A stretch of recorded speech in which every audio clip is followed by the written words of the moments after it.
Hello everyone, welcome back to my channel. So I hope कि आप सभी लोग बहुत अच्छे होंगे और आप अपने एग्जाम की प्रिपरेशन भी बहुत अच्छे से कर रहे होंगे। So first of all, I am really sorry to all my student who are from botany section. I am literally sorry because कुछ दिनों से केवल जूलॉजी की वीडियो अपलोड कर रहे थे और आप लोग को टाइम नहीं दे पा रहे थे। बट नाउ अब आप लोगों पे भी हम उतना ही ध्यान देंगे जितना हमने जूलॉजी वाले बच्चों पर दिया हुआ है। ठीक है, आज जो हमारा वीडियो है ये कंटिन्यू करेंगे हम लोग। फोटोसिंथेसिस पढ़ रहे थे ना, तो उसमें लाइट रिएक्शन आपको हमने पढ़ा दिया था। अब हम लोग डार्क रिएक्शन पढ़ेंगे एंड डार्क रिएक्शन में कैल्विन साइकिल हमारा आज का मोस्ट इंपॉर्टेंट टॉपिक होगा, क्योंकि एज यू ऑल नो कि जो डार्क रिएक्शन है इसमें एक तो प्रोसेस कैल्विन साइकिल की होती है एंड द सेकेंड प्रोसेस जो आपने पढ़ी होगी वो अभी तक आपने हैच एंड स्लेक वाली पढ़ी होगी, है ना। तो आज हम कैल्विन साइकिल बहुत अच्छे से समझेंगे, देन आज फोटो रेस्पिरेशन भी समझेंगे एंड फिर उसके बाद हम हैच एंड स्लैक पढ़ के फिर आपके कैम की वीडियो बनेगी, फिर आपका ये यूनिट खत्म हो जाएगा। लिपिड मेटाबॉलिज्म हम आपको बोर्ड पे पढ़ाएंगे, क्योंकि बायोमोलिक्यूल वाला जितना भी है वो सब हम आपको कार्बोहाइड्रेट, प्रोटीन, विटामिन सब बोर्ड पे पढ़ाएंगे। ठीक है, तो चलिए आगे बढ़ते हैं। आप चैनल पर न्यू होंगे तो प्लीज़ चैनल को सब्सक्राइब कर लीजिएगा और इतने दिन गायब रहने के लिए आई एम लिटरली सॉरी। ओके, चलिए आगे बढ़ते हैं। वीडियो स्टार्ट करने से पहले पिछली वीडियो से थोड़ा सा लिंकअप आप लोगों के लिए हम यहाँ पर करना चाहते हैं, थोड़ा रिवाइज कर देते हैं कि पिछली वीडियो में हम लोगों ने लाइट रिएक्शन पढ़ा था, जहाँ पर हमने आपको बताया था कि वो सभी की सभी रिएक्शन हमारी सनलाइट पर निर्भर रहती थी। They are dependent on light, ठीक है, सनलाइट, इसी वजह से हमने उसको लाइट रिएक्शन बोला था। अब यहाँ हम डार्क रिएक्शन पढ़ने वाले हैं। डार्क रिएक्शन में कोई भी लाइट की डिपेंडेंसी नहीं होगी, they are independent of light. और यहाँ पर बिना लाइट के, बिना सनलाइट के, बिना प्रकाश के क्या होगा, आपका खाना जो है वो बनेगा। ठीक है, अच्छा, जो हमारे लाइट रिएक्शन से उसमें आपको जो मेन प्रोडक्ट बना हुआ था वो क्या बना था, आपने देखा था कि एटीपी बना था और प्लस आपने देखा था NADPH बना था। इन दोनों को कंबाइन हम क्या बोल रहे थे? क्या कोई भी एक बच्चा अपने घर से चिल्ला के हमें बता सकता है कि इन दोनों को हम कंबाइन करके क्या बोल रहे थे? आवाज़ आ जाएगी, बोलो तो एक बार सही। हाँ, क्या बोले थे हम लोग? Assimilatory power. ठीक है, तो ये जो एसिमिलेटरी पावर है ये हमें मिला लाइट रिएक्शन से। ठीक है, एसिमिलेटरी पावर मिल गया लाइट रिएक्शन से। नाउ पावर मिली है तो यूज़ तो करोगे ना। वो पावर किस काम की, जब उससे यूज़ ही ना किया जाए। तो पावर मिली है तो अब इसका यूज़ होगा, और यूज़ कौन करेगा? यूज़ करेंगे हमारे डार्क रिएक्शन में होने वाले जितने भी रिएक्शंस हैं वो। ठीक है, तो डार्क रिएक्शन के एंड में आप देखोगे कि आपको ग्लूकोज मिल जाएगा, जो कि हमारा फोटोसिंथेसिस का एक मेन प्रोडक्ट है। तो हम आपको लिंक करके समझा चुके हैं कि लाइट रिएक्शन से जो हमें एनर्जी मिलेगी, डार्क रिएक्शन में उसका यूटिलाइजेशन किया जाएगा खाना बनाने के लिए प्लांट्स के द्वारा। पौधों का जो खाना होता है वो ग्लूकोज होता है। ग्लूकोज से मिला हुआ जैसे सुक्रोज हो गया, स्टार्च हो गया, फ्रक्टोज हो गया, ये सब चीज़ें आप देखते हो कि बनता है। ठीक, कैन यू टेल मी कि हमारे प्लांट्स में जो फूड होता है वो किस फॉर्म में स्टोर होता है? प्लीज़ इसका आंसर आप कमेंट बॉक्स में बताओ अगर आपको पता है तो। अब ये जो वंडरफुल यहाँ पर पिक है ना, जो इस इमेज है, इससे आपको हम और चीज़ें क्लियर कर देते हैं। देखिए, ये रहा हमारा स्ट्रोमा। ठीक है, this whole part is the stroma. Okay, this, ये पूरा येलो वाला पार्ट है, this is stroma. Okay, chloroplast के अंदर। And this is our thylakoid. Okay, and whole thylakoid को हम लोग मिला करके बोलते हैं ग्रैनम। और एक थाइलाकोइड की मेम्ब्रेन पे, एक्चुअली हमने कहाँ बताया था, इस मेम्ब्रेन पे क्या बताया था कि लाइट रिएक्शन चल रही है, PS1 PS2 सब पढ़ाया है। यहाँ से हमें क्या मिला, यहाँ से हमें मिलेगा क्या? और हाँ, जब ये बन रहा था, जब हम यहाँ पे लाइट रिएक्शन देख रहे थे, तो लाइट रिएक्शन के दौरान पे हमने आपको बताया था कि बाहर से H2O का उपयोग हम लोग करते हैं लाइट रिएक्शन में। ये देखिए, बाहर से H2O आ रहा है। तभी जब आप फोटोसिंथेसिस की प्रोसेस पढ़ते हो ना, तो आपको वाटर चाहिए होता है, कार्बन डाइऑक्साइड चाहिए होता है, ठीक है, सनलाइट चाहिए होता है। तो ये वाटर कहाँ यूज़ आया? लाइट रिएक्शन में यूज़ आया। और वाटर का यूज़ किया हमने, लाइट रिएक्शन किया, तो हमें क्या मिला? Assimilatory power ATP and NADPH। ठीक है, फिर ये जो ATP एंड NADPH है ये गया हमारी कैल्विन साइकिल में, जो कि हमारा डार्क रिएक्शन है। फिर ये कैल्विन साइकिल पूरी की पूरी चलेगी और लास्ट में आपको शुगर मिल जाएगा, जो कि आपका ग्लूकोज होगा, जो कि हमारे प्लांट का खाना है। ओके, फिर जब ये पूरा कैल्विन साइकिल चल जाएगा तो लास्ट में आपको इस कैल्विन साइकिल से क्या मिलेगा? NADP प्लस एंड ADP मिलेगा।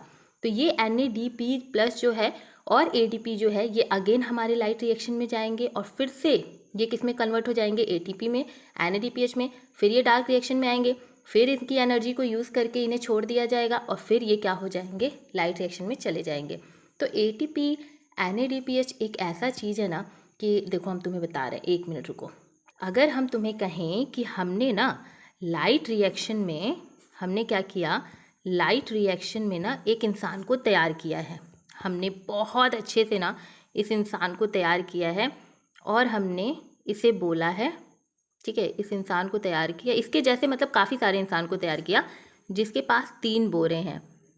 क्या है, 1 2 और चलो दूसरे कलर से बना देते हैं, ये रहा हमारा तीसरा बोरा, ये रहा दूसरा, ठीक है, एंड दिस कलर, और एक ये तीसरा बोरा, ठीक है, ATP। ओके, क्या है ये हमारा ATP है, wait a minute, this is ATP। Okay, 3 बोरे हमने इसको एनर्जी के दिए हैं कि बेटा लेके जाओ और इस एनर्जी को दे दो हमारे डार्क वाले भैया को। किसको देना है हमें, डार्क वाले भैया को दे दो कि वो इसका यूज़ कर लें। तुम्हारे डार्क वाले भैया इन जो 3 बोरी हैं इसमें से क्या करते हैं ना, 1 बोरी को रख लेते हैं और तुम्हें फिर वापस भेज देते हैं, क्योंकि जो सबसे ज़्यादा जिसमें एनर्जी होती है ना उस वाली बोरी को वो रख लेते हैं। ठीक, तो यहाँ पे तुम्हें क्या किया उन भैया ने तुम्हें भेज दिया 2 बोरियों के साथ, और 1 बोरी उन्होंने क्या कर लिया, रख लिया अपने पास। तो उन्होंने क्या किया, ये वाली बोरी जो है इसको अपने पास रख लिया। मतलब ये कि हमने तैयार करके भेजा ऐसे इंसान को जिसके पास 3 पैकेट ऑफ एनर्जी है। डार्क रिएक्शन में वो गया, उसने 1 packet energy they the and 2 packet के साथ फिर वो वापस चला आया अपन लाइट रिएक्शन के पास। कहाँ चला आया, लाइट रिएक्शन के पास। और फिर ये लाइट वाले भैया से कह रहा है कि भैया एनर्जी तो डार्क वाले भैया ने ले ली, अब एक और दे दो। तो फिर ये तुम्हारा लाइट वाला क्या करेगा, ये फिर तुम्हें सप्लाई करेगा, इसका हक ही नहीं है कि ये ना बोल पाए।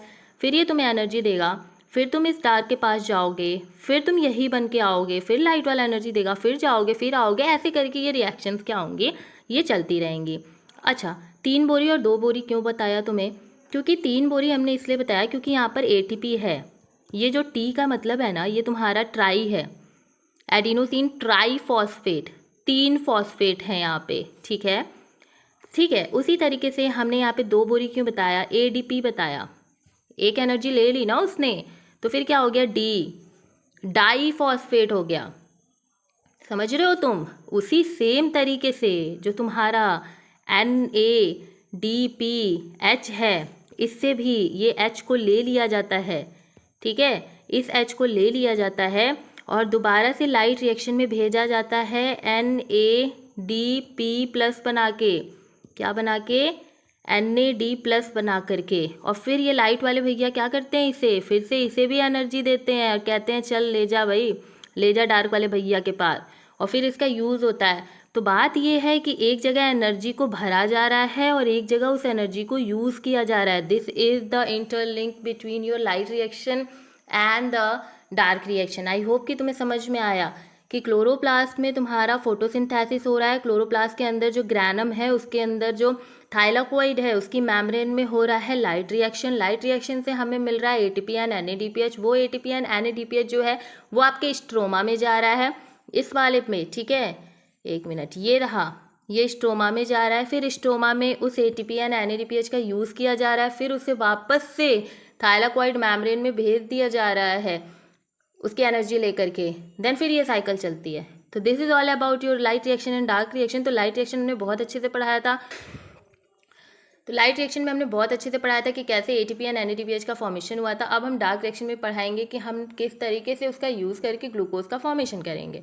समझ गए, चलो देखो, कैल्विन साइकिल जो होता है इसे हम लोग C3 साइकिल भी कहते हैं और C3 फोटोसिंथेसिस भी बोलते हैं। और ऐसे प्लांट जिसमें कैल्विन साइकिल चलती है, C3 साइकिल चलती है, उन्हें हम C3 प्लांट बोलते हैं। वैसे ही C4 प्लांट्स भी होते हैं। तो जब हम आपको हैच एंड स्लैग पढ़ाएंगे ना तो वहाँ पे एग्जाम्पल वगैरह बता देंगे, ठीक है। तो C3 फोटोसिंथेसिस सबसे ज़्यादा कॉमन, सबसे आम ये प्रकाश संश्लेषण का एक मार्ग है, ठीक है। उसके बाद इस प्रोसेस में क्या होता है कि कार्बन डाइऑक्साइड को फर्स्ट सबसे पहले फिक्स किया जाता है 3 कार्बन कंपाउंड में ड्यूरिंग कैल्विन साइकिल। क्या बोला गया कि हम कार्बन डाइऑक्साइड का यूज़ करते हैं। अगेन आई एम सेइंग, बाबा सुनो सुनो, हमने तुम्हें बताया ना कि फोटोसिंथेसिस में तुम्हें कार्बन डाइऑक्साइड चाहिए, वाटर चाहिए, देन तुम जाकर के सनलाइट वगैरह लोगे एंड फिर तुम्हारे खाने बनेंगे ना। तो तुमने लाइट रिएक्शन में वेट देख लो, अपन ने वाटर लिया, अभी ना तुम बैलेंस इक्वेशन पे मत जाना, H2O लिया, CO2 लिया, फिर सनलाइट आया, उसके बाद हमें क्या मिला, ग्लूकोज मिला, ठीक है, ये बात तो तुम्हें पता है। अब ये जो CO2 है इसका यूज़ हम करेंगे अपने डार्क रिएक्शन में, किस में करेंगे, इसका यूज़ होगा हमारे डार्क रिएक्शन में। और ये बताइए इस H2O का यूज़ कहाँ हो गया है, इस H2O का यूज़ हम लोगों ने ऑलरेडी कर लिया है अपने लाइट रिएक्शन में।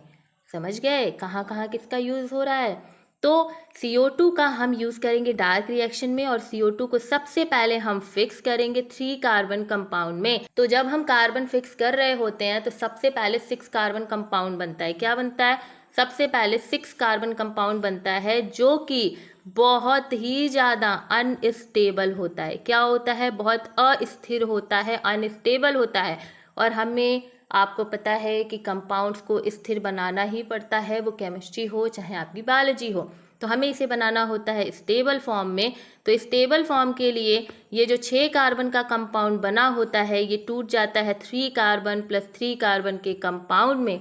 समझ में आया। पहले ये किस में टूट जाता है, PGA में। किस में टूटता है, ये PGA में टूट जाता है, जो कि 3 कार्बन कंपाउंड है। गेटिंग माई पॉइंट, समझ गए आप लोग।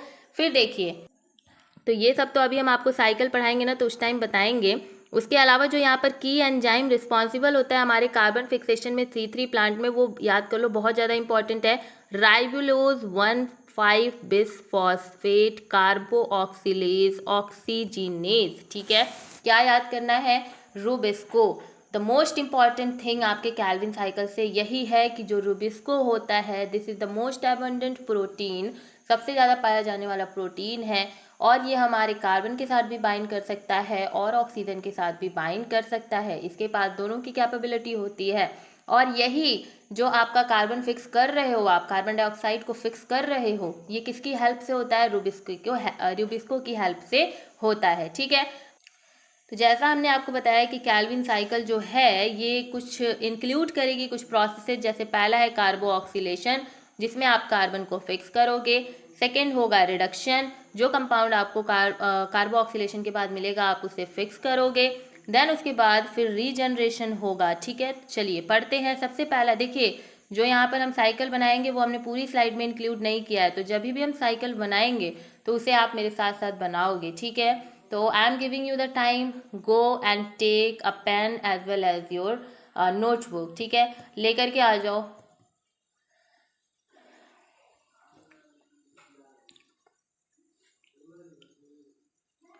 ठीक है, चलो, आई थिंक कि तुमने पॉज करके ले आ लिया होगा, वरना हम रुकेंगे तो बहुत देर हो जाएगी। कार्बो ऑक्सीलेशन समझते हैं। कार्बो ऑक्सीलेशन में क्या होता है, कार्बन फिक्सेशन होता है। इसमें क्या होगा, कार्बन डाइऑक्साइड जो होगा उसे अटैच किया जाएगा राइबोलोज 1,5 बिसफॉस्फेट को। अब इसे हम रुबिस्को बोलेंगे, ठीक है। तो रुबिस्को के साथ हम इसे क्या करते हैं भैया, हम बाइंड कर देते हैं, अटैच कर देते हैं, जिससे हमें मिल जाता है 6 कार्बन कंपाउंड, जो कि अगेन टूट जाता है 3 कार्बन कंपाउंड मॉलिक्यूल में। बिकॉज जो हमारा ये 6 कार्बन मॉलिक्यूल होता है, दिस इज़ वेरी अनस्टेबल, ये बहुत ज़्यादा अस्थिर होता है। दैट्स वाई इसे 3 कार्बन कंपाउंड, जो 3 कार्बन मॉलिक्यूल है, उसमें तोड़ दिया जाता है कि भाई ज़्यादा मत उछलो, चलो तुम नॉर्मल ही रह लो, ठीक है। जैसे होता है ना कि अगर ज़्यादा बच्चे, अगर हम 6 बच्चों को एक पास बैठा दें, ठीक है, गेटिंग माई पॉइंट, कि अगर 6 बच्चों को हम एक साथ बैठा दें तो वो क्या करेंगे, मान लीजिए 1 2 3 4 5 6 7, तो ये इतनी बात करेंगे ना कि आप एकदम परेशान हो जाओगे, ठीक है, इतनी ये बात करेंगे, तो ये बड़े ज़्यादा अनस्टेबल रहेंगे। तो मेरे पास क्या ऑप्शन है कि ऐसा करो, यहाँ से 3 निकलो, यहाँ से 3 निकलो, ठीक है। अरे 4 बना दिया क्या हमने, देखो, तो यहाँ से 3 निकलो और यहाँ से 3 निकलो। अब ये क्या रहेंगे, अब ये स्टेबल रहेंगे, और इन तीनों में मैं ऐसा डालेंगे ग्रुप कि एक दूसरे का पटे ही ना, फिर ये 3 क्या होंगे, अलग अलग बैठ जाएंगे, फिर ये हो गए स्थिर। Getting my point. क्या हो रहा है कि आप CO2 लेकर के आओगे, ठीक है, आपको इसको फिक्स करना है। CO2 के साथ आप रुबिस्को मिलाओ, ठीक है, जो प्रोटीन है रुबिस्को इससे बाइंड करेगा, एंड बाइंड करने के बाद ये आपको देगा 6 कार्बन कंपाउंड। क्या देगा, 1 2 3 4 5 6, ठीक है, 5 और 6। तो इसने आपको दे दिया क्या, 6 कार्बन कंपाउंड, जो कि बहुत ही ज़्यादा क्या है, अनस्टेबल है। तो फिर क्या करना पड़ेगा, इसे स्टेबल बनाना पड़ेगा। स्टेबल बनाने के लिए हम इसे 1 2 3 1 2 3 इस तरीके से क्या करेंगे, बांट देंगे। और ये जो 3 कार्बन कंपाउंड बना है, जो 3 कार्बन मॉलिक्यूल बना है, ये एक्चुअली में बना है आपका PGA। क्या बना है ये, PGA। समझ गए आप लोग। तो जो PGA बना है, जो आपका ग्लिसरिक एसिड आप बोल सकते हो, तो फॉस्फोग्लिसरिक एसिड जो है, ठीक है, इसका 2 मॉलिक्यूल बन गया ना, लाइक 3 कार्बन जोड़ के 6 होगा, लेकिन बना तो आपका 2 मॉलिक्यूल है ना। समझ रहे हो क्या हम बोल रहे हैं। कई जगह तुमने देखा होगा 2 PGA लिखते हुए, क्यों, क्योंकि ये रहा आपका एक मॉलिक्यूल और ये रहा आपका दूसरा मॉलिक्यूल। दैट्स वाई आप क्या लिखोगे यहाँ पर, 2। ठीक है, तो आपको क्या मिला, 2 PGA मिला। मेरी बातों को नोट करते हुए चलना please, I am requesting you. बहुत ही ज़्यादा कॉन्सेप्चुअल चीज़ है, ये समझा रहे हैं बड़े ही मेहनत से, तो समझ लेना। यहाँ क्या मिला तुम्हें, 2 PGA मिल गया। तो तुम्हारे कार्बन फिक्सेशन के टाइम पे तुम्हें 2 PGA मिल गया। अब आगे देखते हैं कि इस 2 PGA के साथ क्या होगा। 2 PGA के बाद सेकेंड स्टेप में रिडक्शन की प्रोसेस होगी। रिडक्शन की प्रोसेस में कुछ स्टेप्स होते हैं, ठीक है। सेकेंड स्टेप कुछ सीक्वेंस ऑफ रिएक्शंस होते हैं, जहाँ पर हम NADPH से जो इलेक्ट्रॉन मिला होता है, जो ATP से इलेक्ट्रॉन मिला होता है, उसका यूज़ करके रेड्यूस करते हैं अपने कार्बन डाइऑक्साइड को, जो कि फिक्स हो चुका है। डैट मीन्स कि हम PGO को क्या करेंगे, रेड्यूस करेंगे। तो यहाँ पर जब आप 2 मॉलिक्यूल ऑफ 3 PGA को प्लस उसमें 2 ATP एनर्जी आप दोगे 2 ATP, तो वो जा करके बन जाएगा 1,3 बिसफॉस्फोग्लिसरेट, प्लस फिर आप उसमें ADP दोगे और यहाँ पर आप ATP के साथ साथ NADPH का भी तड़का लगा दोगे, तो आपको आपका मेन प्रोडक्ट G3P ये आपको बहुत ही आसानी से मिल जाएगा। What is G3P? Glyceraldehyde 3 phosphate. क्या है ये, आगे आपको मिल जाएगा लिखा हुआ। ये आपका बन जाएगा ग्लिसरल्डिहाइड 3 फॉस्फेट, एंड इसी ग्लिसरल्डिहाइड 3 फॉस्फेट से आप बनाओगे glucose.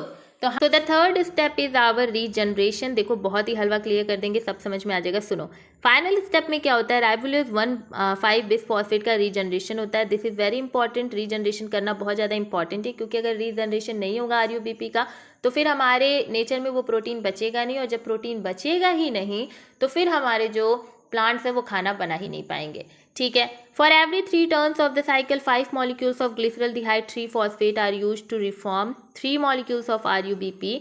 The remaining G3P is then used to make glucose fatty acid और glycerol. Okay, let me revise it जो हमने अभी तक ऊपर से पढ़ा है। हमने क्या क्या पढ़ा, देखिए हमने ये पढ़ा कि फर्स्ट स्टेप में CO2 लिया था हमने, ठीक है, उसके साथ हमने RUBP जोड़ दिया, बाइंड किया, और जोड़ने के बाद हमें 6 कार्बन कंपाउंड मिला, 1 2 3 4 5, ठीक है, और सॉरी 6, ये हमें मिल गया था, जो कि बहुत ही ज़्यादा अनस्टेबल था। क्या था ये बहुत ज़्यादा अनस्टेबल था, 6 कार्बन कंपाउंड। तो इसे तोड़ना पड़ा, तो ये 3 कार्बन कंपाउंड में मिला, जो कि बहुत ज़्यादा स्टेबल हो गया। ये क्या है, PGA है, जो कि 3 कार्बन कंपाउंड है। दोनों ही क्या है, 3 कार्बन कंपाउंड है। इनका नाम क्या है, PGA, फॉस्फोग्लिसरिक एसिड। ठीक है, ये आपका फाइनल प्रोडक्ट था आपके कार्बन फिक्सेशन से। नाउ यहाँ जो PGA बन रहा है वो 2 मॉलिक्यूल का बन रहा है, ये बन रहा है आपके 2 मॉलिक्यूल का, क्योंकि 1 दिस वन, देखिए ये हो गया आपका first one, this one is the second one. Now आप इस 2 PGA को उठाओगे और इसका रिडक्शन करोगे। सेकेंड प्रोसेस रिडक्शन की थी, तो 2 PGA का रिडक्शन करोगे जब, तो रिडक्शन करने के लिए आपको 2 ATP की ज़रूरत पड़ेगी। ठीक है, और 2 ATP के बाद आप क्या करोगे, यूज़ करोगे। जब 2 ATP आप यूज़ करोगे तो आपको कंपाउंड क्या मिलेगा, आपको मिल जाएगा 2,1,3 बिसफॉस्फोग्लिसरिक एसिड, जिसको कि आप ग्लिसरेट भी बोल सकते हो। तो आपको मिल गया 1,3 बिसफॉस्फोग्लिसरेट। उसके साथ ही साथ आपको फिर से आप ADP का भी यूज़ करोगे। फुल तरीके से जो लाइट रिएक्शन से आपको ATP और मिला है ना, NADPH, उसका आप यूज़ कर रहे हो। ये कहाँ से मिला है, ये लाइट रिएक्शन से मिला है। ठीक है, ये भी आपने इसका यूज़ किया, ATP का जो भी एनर्जी बची थी ADP के फॉर्म में भी यूज़ कर लिया। फिर आपको मिल गया क्या, यहाँ के बाद आपको क्या मिलेगा, आपका फाइनल प्रोडक्ट जो कि है G3P। और यहीं पे G3P बनने के टाइम पे ही क्या होगा ना, आप NADPH का भी यूज़ कर लोगे। यहाँ आप किसका यूज़ करोगे, NADPH का। This one is NADPH। तो यहाँ आपको समझ में आ गया होगा कि एसिमिलेटरी पावर कहाँ यूज़ हो रही है। तो this is your overall reaction. यहाँ पर आपको मिलेगा 2G3P। अभी आपने पढ़ा कि हर 3 टर्न के लिए आपको 5G3P चाहिए। जब भी 3 टर्न चलेगा आपके कैल्विन साइकिल का, तब जाके आप 5G3P यूज़ करोगे। लाइक होता है ना कि पैसे दोगे तो ये प्रोसेस चलेगी, 5G3P दोगे तो 3 साइकिल कैल्विन की चलेगी। Getting my point. तो 5G3P अगर तुम दे रहे हो तब जाकर के 3 टर्न तुम्हारे कैल्विन साइकिल की चल रही है, लेकिन यहाँ तो तुम्हारे पास 2 ही G3P है। और एक और बात बता दें, ये जो 2G3P है 2G3P है ना, this is very much enough, this is enough for the glucose formation. 2G3P molecule बहुत ही आसानी से ग्लूकोज का फॉर्मेशन कर लेंगे। लेकिन पॉइंट ये है कि कैल्विन साइकिल को चलने के लिए 3 बार जब वो कैल्विन साइकिल चल रही है तो 5G3P यूज हो जा रहे हैं, यहाँ तो केवल 2 ही है, 3 तो खुद ही कम पड़ रहे हैं। तो ग्लूकोज का फॉर्मेशन कैसे होगा, और जो थर्ड हमने रीजनरेशन करवा रहे हैं हम RUBP का, वो कैसे होगा।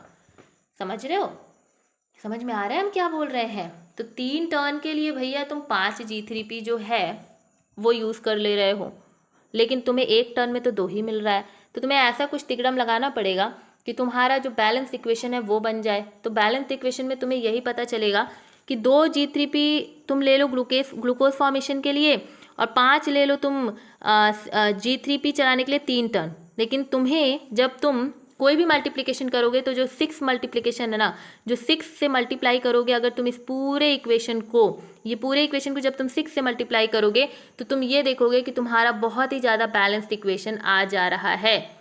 ठीक है, समझ रहे हो हम क्या बोल रहे हैं। अब देखो, पहले स्टेप से तुम देख रहे हो कि RUBP उठा लो, CO2 उठा लो, जिससे कि तुम PGA बना रहे हो दो मॉलिक्यूल का, सब में 6 से मल्टीप्लाई कर दो। ठीक है, 6 से मल्टीप्लाई करो, क्योंकि तुम 6 CO2, जब तुम CO2 वाला पढ़ रहे होगे तो CO2 + H2O is equal to C6H12O6 पढ़ते हो ना कि ग्लूकोज बनता है। तो यहाँ पे कितने मॉलिक्यूल होते हैं कार्बन डाइऑक्साइड के, 6 होते हैं। यहाँ पे कितने होते हैं, 6 होते हैं। तो इसी कार्बन का जो मॉलिक्यूल है ना कार्बन डाइऑक्साइड का, इसी को आप मल्टीप्लाई कर रहे हो, 6 टर्न आप चला रहे हो, तो आपका एक बैलेंस्ड इक्वेशन आ जा रहा है। कैसे आ जा रहा है, देखो, जब आप 6 बार कैल्विन साइकिल को चलाओगे ना, तो होगा क्या कि आपको लास्ट में चल करके देखो 6 RUBP मिलेगा, 6 CO2 आप मल्टीप्लाई करोगे तो आपको 12 PGA मिल जाएगा।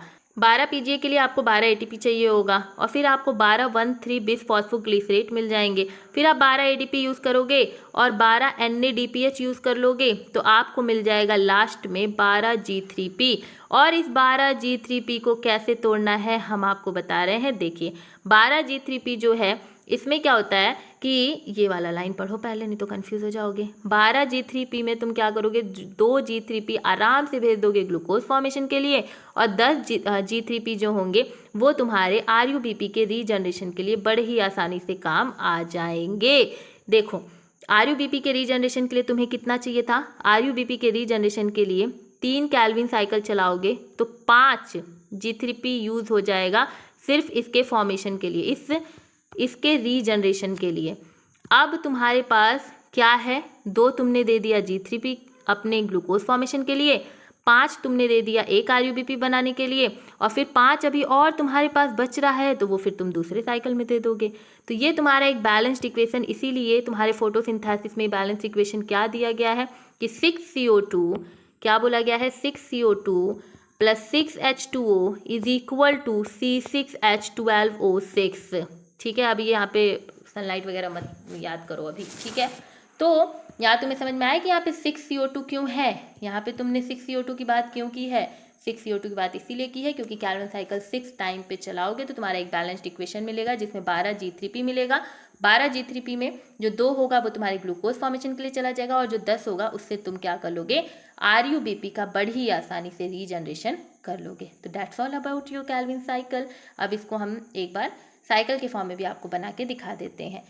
देखिए, इट टेक्स, वही बोला जा रहा है कि 2 मॉलिक्यूल G3P के बहुत ही ज़्यादा ज़रूरी हैं ग्लूकोज के फॉर्मेशन के लिए, जो कि मिल जाएगा आराम से एक कार्बन डाइऑक्साइड का यूज़ करें मॉलिक्यूल का। तो लेकिन 3 कैल्विन साइकिल के लिए हमें चाहिए G3P 5। तो इसी वजह से हम पूरा कैलकुलेशन करने के बाद ये डिसाइड करते हैं कि 6 बार आप कैल्विन साइकिल को चलाओ तो आपको बड़ी ही आसानी से 12 G3P मिल जाएगा। ठीक है, तो 6 molecule of carbon dioxide needed होता है मॉलिक्यूल ग्लूकोज मॉलिक्यूल के फॉर्मेशन के लिए एज वेल एज जो आपका RUBP है उसके रीजनरेशन के लिए। अब हम तुम्हें बताते हैं पूरी की पूरी साइकिल जैसे बना रहे हैं उसे नोट करते चलना। ठीक है, सबसे पहले हम लोगों ने क्या किया था, हमने लिया 6 CO2, हम ओवरऑल 6 टर्न का बता रहे हैं। ठीक है, 6 CO2 लिया, उसके बाद आप इसमें क्या कराओगे, 6 CO2 को साथ आप RUBP को बाइंड कराओगे। क्या करा रहे हो, RUBIS को रुबिस्को करा लो। ठीक है, रुबिस्को लिख लो तुम, रुबिस्को का आप क्या करा दोगे, यहाँ पे बाइंड करा दोगे। रुबिस्को बाइंड कराओगे तो तुम्हारे पास 6 कार्बन कंपाउंड आएगा। रुबिस्को बाउंड कराने के बाद 1 2 3 4 5 6। ठीक है, ये वाला कुछ ज़्यादा ही बड़ा बन गया, 1 मिनट, यहाँ पे 6 हो जाएगा, 2 2 4 5 6। ठीक है, ये बन जाएगा तुम्हारा। तो ये जो हमने बनाया है 6 कार्बन कंपाउंड, क्या ये स्टेबल है, नहीं, ये जो है बहुत ही ज़्यादा अनस्टेबल है। तो इसे स्टेबल करने के लिए हम फिर से किस में तोड़ देंगे, हम तोड़ देंगे 2 मॉलिक्यूल्स में। और ये जो आपके 2 मॉलिक्यूल्स बने हैं ये किसके हैं बाबा, ये हैं हमारे PGA के। ठीक है, ये हमारे हो गए 3 कार्बन कंपाउंड जिसका नाम क्या है, PGA। कितना PGA है यहाँ पे, 2। ठीक है, ये हो गया 2 PGA मिल गया हमें। तो 2 मिल रहा था, बात सही है, 2 PGA मिल रहा था, लेकिन जब हम लोग उसे 6 से मल्टीप्लाई कर रहे हैं तो हमें कितना PGA मिलेगा, हमें मिल जाएगा 12 PGA, क्योंकि हमने यहाँ पे 6 मॉलिक्यूल ऑफ CO2 लिया है। तो हम यहाँ 12 लिख दें। ठीक है, समझ गए। उसके बाद इस 12 PGA का यूज़ करेंगे हम और रिडक्शन की प्रोसेस करेंगे। रिडक्शन की प्रोसेस में हम पूरी तरीके से क्या कर रहे हैं कि हम ATP एंड NADPH का यूज़ कर रहे हैं। तो हम यहाँ ATP में 12 ATP ले रहे हैं क्योंकि 12 यहाँ पे आपके PGA हैं। तो 12 ATP का यूज़ करके उसको हम ADP में कन्वर्ट कर रहे हैं, एनर्जी पूरी तरीके से ले रहे हैं। और सेम तरीके से हम 12 NADPH का यूज़ कर रहे हैं और उसे हम 12 NADP प्लस में कन्वर्ट कर दे रहे हैं, जिसके बाद आपको एक फाइनल प्रोडक्ट मिल जाता है।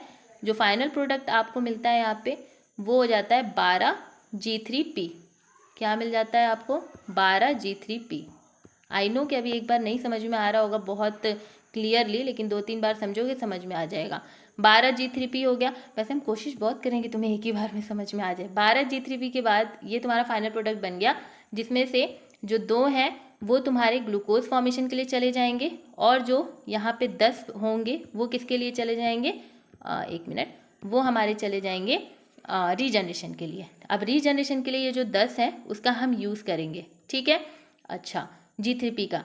फिर जब आप रीजनरेशन की प्रोसेस कर रहे होते हो ना, तो एक्चुअली में आपके एक ATP एक टर्न, जब आप कैल्विन साइकिल की एक टर्न चलाते हो ना, जहाँ पे आप एक CO2 लिए रहते हो, तो एक ही ATP का आप यूज़ करते हो रीजनरेशन में। और रीजनरेशन के बाद आपको जो फाइनल प्रोडक्ट मिलता है वो मिल जाता है एक मिनट, वो मिल जाता है आपको RUBP।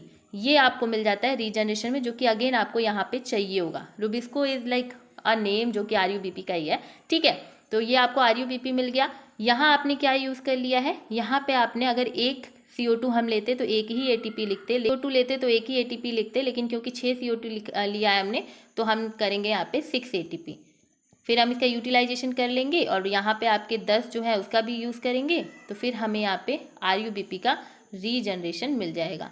फिर ये जो RUBP है ये अगेन ऊपर से एक CO2 आएगा, उसके साथ फिर ये मिलेगा और फिर से ये प्रोसेस जो है कैल्विन साइकिल की वो चलती रहेगी। So take the screenshot. तो फिर हम आगे आपको एक और चीज़ बताते हैं। जब हमने बात की इन एंड आउट की, तो हम यहाँ पर आपको ये दिखाना चाहते हैं कि आपने 6, ठीक है, मेरी बातें थोड़ी अब ध्यान से सुनो। जो तुमने यहाँ पर देख लिया कि 6 CO2 तुमने आउटपुट डाला है, 6 CO2 तुमने आउटपुट डाला है, तो तुम्हें 1 ग्लूकोज का मॉलिक्यूल मिलेगा। ये जो 2 G3P बने हैं, वेट अ मिनट, यहाँ पे जो 2 G3P का तुम यूज़ करोगे ना, इसका ये किसके लिए कर रहे हो, ये कर रहे हो ग्लूकोज के लिए, ग्लूकोज के फॉर्मेशन के लिए। तो जब तुमने 6 CO2 का यूज़ किया तो तुम्हें 1 मॉलिक्यूल ग्लूकोज का मिला। ठीक है, क्या मिला? 1 मॉलिक्यूल ग्लूकोज का मिला। तो आउटपुट कितना मिला? 1 ग्लूकोज। तुमने 18 ATP डाले। कैसे डाले? देखो, बात देखना, यहाँ पे आओ। ये 12 ATP और यहाँ पे 6 ATP, 12 6 18 ATP। तो तुमने 18 ATP डाला तो तुम्हें वापस में रिटर्न में कितने ADP मिले हैं? 12 और 6। ठीक है, 12 और 6 कितने हो गए? 18। ठीक है, तो 18 ATP तुम्हारा, 1 मिनट, 6 CO2 डाला तो 1 मॉलिक्यूल ऑफ ग्लूकोज मिला। 18 ATP डाला तो उसका 18 ADP मिला। ओके, उसके बाद NADPH कितना डाल दिया तुमने? NADPH तुमने डाला है 12। देख लो यहाँ पे, ये रहा 12। तो 12 डाला और 12 NADPH, तुम्हें 12 NADPH डाला तो तुम्हें 12 NADP+ जो है वो मिल गया। तो कैलकुलेशन हमने आपको बता दी। अब देखिए, जो मॉलिक्यूल होता है फिर आप रिमूव कर सकते हो उसमें से फॉस्फेट, और उसमें ऐड कर दोगे फ्रक्टोज तो वो फिर सुक्रोज बना लेगा। फिर प्लांट जो होता है थ्रू आउट सुक्रोज ही उसका फूड बनता रहता है। ग्लूकोज फॉस्फेट जो होता है, this is the starting point जिससे कि आगे चल करके स्टार्च एंड सेलुलोज बनते हैं हमारे प्लांट में। जो प्लांट होता है ये प्रोड्यूस करता है शुगर, जिसके वजह से ये प्लांट्स का, पौधों का स्टोरेज मॉलिक्यूल होता है, जिससे उनकी पूरी बॉडी इसी पूरे जो आपके शुगर हैं उससे बने होते हैं। और जो एनर्जी हमें सन से मिलती है प्लस वाटर का यूज़ करते हैं, CO2 का यूज़ करते हैं, जिससे कि हमारे प्लांट जो होते हैं वो ग्लूकोज फैक्ट्रीज कहलाते हैं। Act as a glucose factories, वो ग्लूकोज बहुत सारा बनाते हैं और अपना काम करते हैं। फोटोसिंथेटिक ऑर्गेनिज्म जो होते हैं वो प्राइमरी प्रोड्यूसर्स होते हैं ग्लूकोज के हमारे प्लानट पे। सबसे पहले अगर किसी ने ग्लूकोज बनाया है तो वो हमारे प्लांट्स ने बनाया है, और आज भी जो सबसे पहले ग्लूकोज बनाते हैं वो हमारे प्लांट से ही बनाते हैं। तो प्लांट जो होते हैं they produce sugar as a storage molecule, again वही रिपीट हो गई है। तो they also produce oxygen as well, जो हमने आपको कैल्विन साइकिल बताई है। तो ग्लूकोज के साथ साथ आपको आगे चल करके ऑक्सीजन भी मिलता है as a by product, waste product मिलता है, जिसके जो आपको ऑक्सीजन मिल रहा है वो एक्चुअली में हमारे प्लांट के लिए वेस्ट प्रोडक्ट है, लेकिन वो हमारे लाइफ फाउंडेशन है, हमारे लाइफ के लिए एक फाउंडेशन है। और ये हमें प्रोवाइड करते हैं फूड, ऑक्सीजन, और हमारे जितने भी कॉम्प्लेक्स फूड वेब हैं, फूड वेब जो हमारे लैंड पे हैं, जो मतलब ज़मीन पे है, जो पानियों ओशियंस में है, जितने भी फूड वेब्स हैं उन सभी को सपोर्ट करते हैं जो हमारे प्लांट्स हैं वो। तो हमने आपको थोड़ा प्लांट्स के बारे में भी बता दिया। उसके बाद सेम वही चीज़ कि इनपुट आपने 6 CO2 का डाला तो आउटपुट आपको 1 ग्लूकोज मिला। 18 ATP डाला तो 18 ADP मिला। 12 NADPH डाला तो 12 NADP+ मिला। अब फिर से अगेन ये जो ये तो प्लांट यूज़ कर लेगा, ग्लूकोज तो अपने मेटाबॉलिक एक्टिविटीज़ के लिए यूज़ कर लेगा। जो आपके ATP एंड NADPH हैं ये अगेन आपके लाइट रिएक्शंस में जाएंगे एंड अगेन इसे कन्वर्ट कर दिया जाएगा ATP एंड NADPH में, और फिर इनको वापस से डार्क रिएक्शन में भेज दिया जाएगा। तो एक बार लाइट फिर डार्क, लाइट फिर डार्क, ऐसे आपकी जो साइकिल है वो चलती रहेगी। देखिए ATP and NADPH Calvin cycle में गए, फिर कैल्विन साइकिल से बाहर कौन निकल के आया? NAD+ एंड ADP, पूरी तरीके से लुट के आ गया। ठीक है, एनर्जी पूरा लुटा के चला आया, तो लुट के चला आया यहाँ पे। और NAD+ एंड ADP+ फिर से इसी थाइलाकॉइड में आएंगे, फिर अगेन ये पूरी की पूरी साइकिल चलती रहेगी। अब एक कैल्विन साइकिल आपको समझ में आ गया। एक टर्म आता है फोटो रेस्पिरेशन का। फोटो रेस्पिरेशन की दिक्कत हो जाती है हमारे रूबिस्को की वजह से। बड़ा ही रूबिस्को जो होता है ना, ये बड़ा ही क्या बोल सकते हैं ना कि नौटंकी वाला होता है। करता है क्या है ना ये कि इसके पास टेंडेंसी होती है कि ऑक्सीजन के साथ भी बाइंड कर लेता है और ये CO2 के साथ भी बाइंड कर लेता है। तो जब CO2 के साथ बाइंड करता है तो फिर फोटोसिंथेसिस की प्रोसेस चलती है, जिसमें मस्त अपना जो प्लांट होता है वो ग्लूकोज का फॉर्मेशन कर रहा होता है। लेकिन जब ये ऑक्सीजन के साथ बाइंड कर लेता है तो एक वेस्टफुल, बड़ी ही बेकार तरीके की एक प्रोसेस चलती है जिसे हम कह देते हैं फोटो रेस्पिरेशन। तो आपको याद रखना है कि RUBISCO जो रूबिस्को है उसके पास ये टेंडेंसी होती है कि वो CO2 के साथ भी बाइंड कर ले, कार्बन डाइऑक्साइड के साथ भी जाके चिपक जाए और O2 के साथ भी जाके चिपक जाए। ठीक है, लेकिन ज़्यादा प्रेफरेंस वो CO2 को देता है। लेकिन जब CO2 नहीं है तो गैर हाजिरी में वो O2 के साथ भी चिपक जाता है। तो O2 जो है ना, जब उसके साथ चिपकता है तो फिर वो वेस्टफुल प्रोसेस हो जाती है। ठीक है, एकदम खराब प्रोसेस होती है जिसका नाम है photo respiration. Photo respiration plant में एक प्रोसेस है उनके मेटाबॉलिज्म में, जहाँ पर ऑक्सीजन को टेकन अप किया जाता है और कार्बन डाइऑक्साइड को रिलीज कर दिया जाता है। समझ रहे हो कि जो बाई प्रोडक्ट निकल रहा है पौधे में से, जो oxygen as a waste by product निकल रहा है, अब प्लांट फोटो रेस्पिरेशन के टाइम पे उसी ऑक्सीजन का यूज़ कर लेते हैं और जो उनके काम का CO2 है वो उसको वेस्ट कर देते हैं। तो हुई ना बात कि भैया हमें CO2 चाहिए तो तुम O2 काहे ले रहे हो और फिर CO2 को बाहर भी फेंक रहे हो, तो गलत है ना। तो इसी तरीके से फोटो रेस्पिरेशन जो है वो थोड़ा सा गंदा प्रोसेस है, इसमें नौटंकी होती है। फोटोसिंथेसिस में अगेन आप देखो CO2 अगर रुबिस्को से बाइंड करे तो अच्छा खासा देखो यहाँ पर एक खुशी नुमा स्ट्रक्चर आप देखोगे, शुगर का फॉर्मेशन हो जाएगा। लेकिन वहीं अगर आप रुबिस्को के साथ आप O2 बाइंड करते हुए देखोगे तो फिर ये Gp + Pg बनेगा, फिर Gp बनेगा, फिर RuBp भी बनेगा, प्लस यहाँ पे जो इनका प्लांट्स का जो मोस्ट एक होता है ना लवर जो है उसका CO2 वो चाहिए, वो भी बाहर निकाल के फेंक देता है। और प्लस यहाँ पे ATP या NADPH का भी यूज़ कर लेता है। तो मतलब ये कि CO2 भी बाहर फेंक रहे हो भाई, तुम ATP का भी यूज़ कर ले रहे हो, तो हम क्या करें भाई। अगर चलो इतनी वेस्टफुल प्रोसेस है, CO2 भी बाहर फेंक दे रहे हो, उसके बाद तुम ATP का भी यूज़ कर ले रहे हो, तो तुम हो क्यों रहे हो। प्रोडक्ट तो तुम कुछ नहीं दे रहे हो, ना तुम शुगर बना रहे हो, ना तुम कोई बढ़िया काम कर रहे हो। जो हमारे काम का चीज़ है उसे भी बाहर फेंक रहे हो, प्लस एनर्जी भी यूज़ कर ले रहे हो। तो ये गंदी सी प्रोसेस है, क्योंकि इसमें कोई भी यूज़फुल सामान नहीं बनता है। जैसे फोटोसिंथेसिस में ग्लूकोज तो बन जाएगा, लेकिन फोटो रेस्पिरेशन में कुछ भी नहीं बनता है। हाई, मेरी बात सुनो, जो कि हमने स्लाइड पे नहीं लिखी है, बहुत इंपॉर्टेंट है। हाई टेम्परेचर हाई लाइट में जो स्टोमेटा होते हैं हमारे लीफ पे वो क्लोज हो जाते हैं। जब हाई टेम्परेचर है और हाई लाइट है तो स्टोमेटा क्यों ओपन रहेगा, वो क्यों खुला रहेगा, नहीं खुलेगा वो, ठीक है। स्टोमेटा हमेशा के लिए बंद रहता है उस टाइम पे। उस टाइम पे बंद इस वजह से रहता है क्योंकि उसे अपनी एनर्जी जो अपना पानी है उसे बाहर जा कर के नहीं फेंकना है, ठीक है। तो मान लीजिए कि दिस इज द लीफ, ये लीफ है, इस पे छोटे छोटे पोर हैं स्टोमेटा। तो ये जब बहुत ही ज़्यादा हाई टेम्परेचर होता है, हाई लाइट होता है, तो ये बेचारे बड़े ही ज़्यादा क्लोज रहते हैं, जिसके वजह से गैसेस एक्सचेंज नहीं हो पाता है। तो जो हमारा बाहर से CO2 आ रहा है और जो यहाँ से O2 जा रहा है, ये जो प्रक्रिया है ये बंद हो जाती है, क्योंकि ये स्टोमेटा के ही द्वारा होनी है, तो ये बंद हो गई। अब जब ये बंद हो गई तो O2 अंदर ही रह जाता है, जो ये ऑक्सीजन प्लांट से बाहर आ रहा था ये अंदर ही रह जाता है, और जो ये CO2 बाहर से आने वाला था वो बाहर ही रुक जाता है, वो इसी सरफेस पे ही रुक जाता है और ये बेचारा अंदर आ ही नहीं पाता है। अब अंदर हो गई O2 की मात्रा बहुत ज़्यादा, हर तरफ O2 ऐसे पूरी तरीके से फैला हुआ है। तो जो रुबिस्को है वो कहता है कोई बात नहीं है भैया, कोई बात नहीं है। ये रुबिस्को कहता है कोई बात नहीं है, CO2 नहीं है तो हम O2 के साथ बाइंड कर लेंगे, क्योंकि O2 बहुत ज़्यादा है। तो ये O2 के साथ क्या कर लेता है, बाइंड कर लेता है, क्योंकि इस वक्त बाहर CO2 जो बाहर से CO2 है वो नहीं आ पाता है क्लोरोप्लास्ट के अंदर। एंड कैल्विन साइकिल की जगह उस टाइम पे high temperature and high light में क्या हो जाता है, कैल्विन साइकिल की जगह पर फोटो रेस्पिरेशन की प्रोसेस चलने लगती है। अब इस प्रोसेस में गंद क्या है, मतलब ये इतनी वेस्टफुल क्यों है। वेस्टफुल इस वजह से है क्योंकि यहाँ पर आपको नो ग्लूकोज फॉर्मेशन, ठीक है, कोई खाना पानी ये बना नहीं रहे हैं।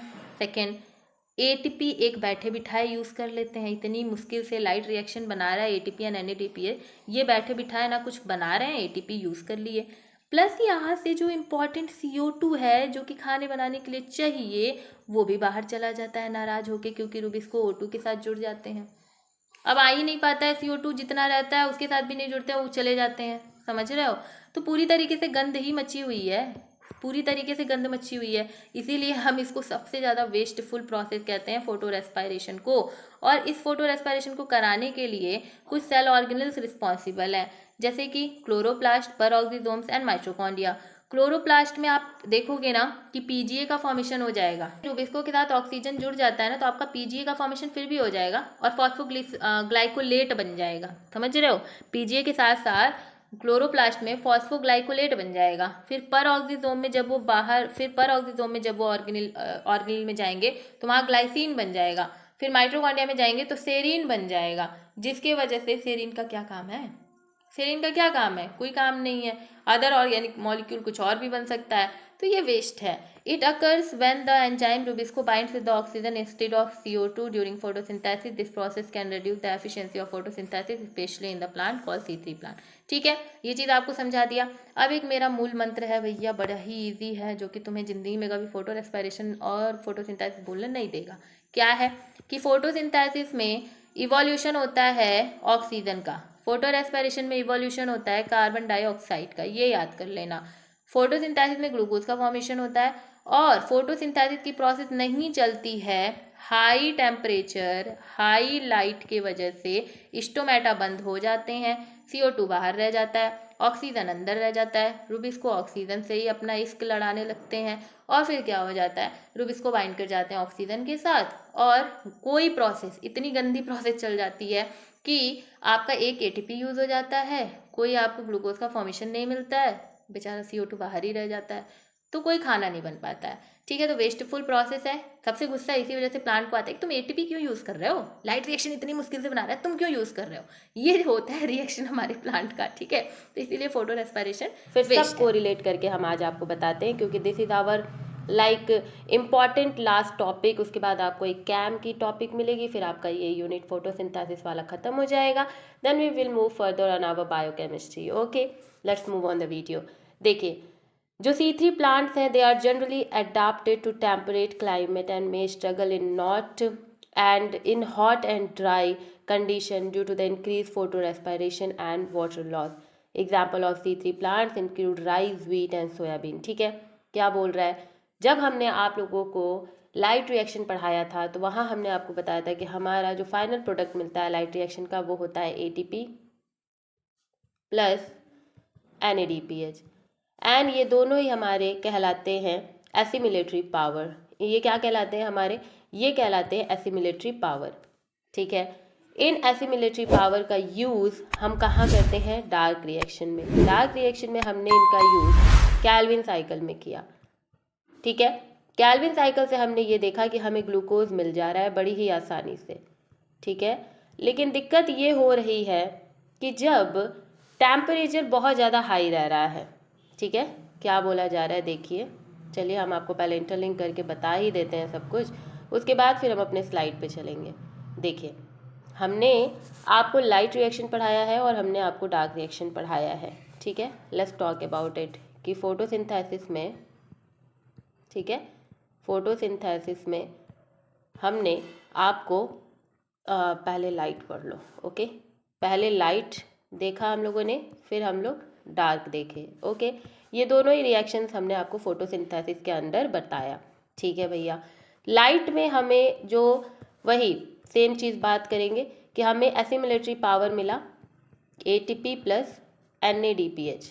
ओके, फिर इस एसिमिलेटरी पावर का यूज़ करके, क्या करके भाई, इस एसिमिलेटरी पावर का यूज़ करके हमने डार्क रिएक्शन में आकर के कैल्विन साइकिल में, ठीक है, कौन सी साइकिल में, कैल्विन साइकिल में हमने बनाया ग्लूकोज। ठीक है, हमने ग्लूकोज बना लिया, लेकिन तब जब हमारे प्लांट के लिए फेवरेबल कंडीशन है, मतलब नॉर्मल लाइट मिल रही है, सुटेबल लाइट है, सनलाइट, सुटेबल पानी वगैरह, हर चीज़ बहुत ही सुटेबली चल रहा है, बड़े ही अच्छे नॉर्मल तरीके से चल रहा है, तो हमने बड़ी ही आसानी से ग्लूकोज का फॉर्मेशन कर लिया। ठीक है, लेकिन अब बात ये आई कि अब हो गया टेम्परेचर बहुत ज़्यादा अधिक। क्या हो गया भाई, टेम्परेचर हो गया बहुत अधिक। ठीक, क्या लिखेंगे, हाई टेम्परेचर, हाई टेम्परेचर हो गया, हॉट वेदर हो गया, जिसके वजह से जो स्टोमेटा है वो हमारी लीफ की क्लोज हो गई। क्योंकि अगर हमारे लीफ में, ठीक है, मान लीजिए दिस इज आवर लीफ, तो जो इसमें स्टोमेटा है वो है अभी क्लोज। बड़ी आसानी से तुम्हें हैच एंड स्लैग समझ में आ जाएगा अगर तुम सब कुछ इंटरलिंक एंड रिवाइज करते हुए चलोगे। ठीक है, तो हम सेम चीज़ आपको बता रहे हैं कि कैल्विन तो बड़ी आसानी से हो जा रहा था, लेकिन बात तब फंसी जब हमारे हाई टेम्परेचर होने की वजह से जो स्टोमेटा थे वो हो गए अब क्लोज्ड। क्या हो गए, बंद हो गए। क्यों बंद हुए, वो इस वजह से बंद हुए कि कहीं बहुत ज़्यादा लॉस ना हो जाए पानी का, डैट मीन्स कि ट्रांसपीरेशन ना हो जाए। ठीक है, क्या बोला हमने, high temperature, okay, and hot weather leads to excessive loss of water. ठीक है, दैट्स वाई जो हमारे स्टोमेटा हैं दे गेट क्लोज. ठीक है, स्टोमेटा गेट क्लोज्ड. ओके, अब स्टोमेटा क्लोज हो गए. नाउ स्टोमेटा क्लोज होने की वजह से दी एक्सचेंज ऑफ गैस, ठीक है, जो यहाँ पे एक्सचेंज हो रहा था हमारे गैस का वो रुक गया. ये एक्सचेंज ऑफ गैस हमारा रुक गया. किस चीज़ का एक्सचेंज होता है भाई? हमारा जो CO2 है वो अंदर जा रहा होता है और जो O2 है वो बाहर आ रहा होता है. ये चीज़ आपने पढ़ी होगी, है ना, कि जो हमारा CO2 है वो अंदर जाता है और जो हमारा O2 है वो बाहर आता है, जिसे हम यूज़ करते हैं. समझ गए आप लोग?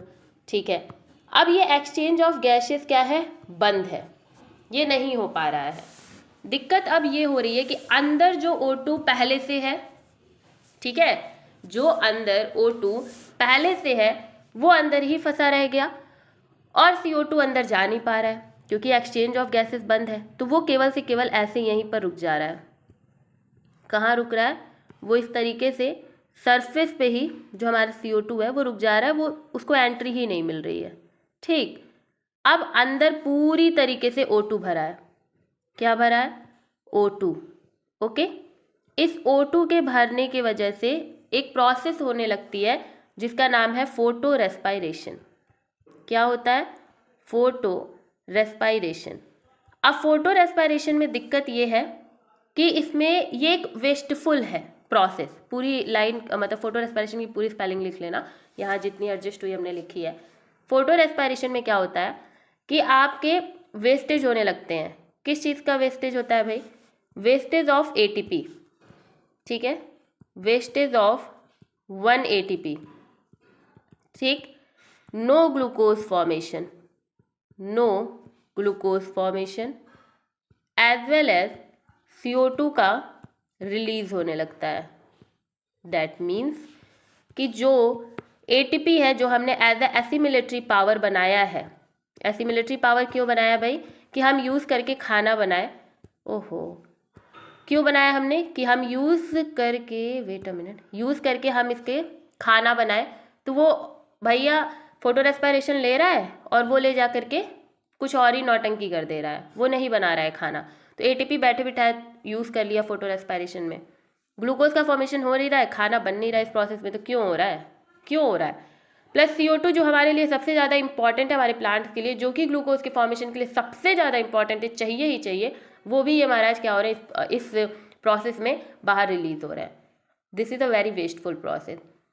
तो that's why to prevent the plant हम क्या करते हैं, हम क्या मतलब प्लांट ने अडॉप्ट कर लिया C4 साइकिल. ठीक है, क्या अडॉप्ट कर लिया प्लांट ने? प्लांट ने अडॉप्ट कर लिया C4 साइकिल. नाउ ये जो हमारा C4 साइकिल है ना, दिस विल हेल्प. जहाँ पर जो ये नौटंकी हो रही है ना, जो वेस्टेज ऑफ ATP हो रहा है, कोई खाना नहीं बन रहा है, कोई CO2 जो CO2 है उसका भी रिलीज हो जा रहा है, ये जो प्रोसेस है अब ये बंद हो जाएगी और आराम से इन प्लांट्स में खाना बन जाएगा हाई टेम्परेचर में भी.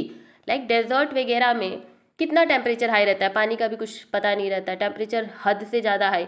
तो वहाँ वाले प्लांट कैसे सर्वाइव करेंगे? आप समझ रहे हो? तो नॉर्मल जहाँ टेम्परेचर है वहाँ पे अपन लोग देखेंगे ना कि वहाँ पर C3 साइकिल चलेगा.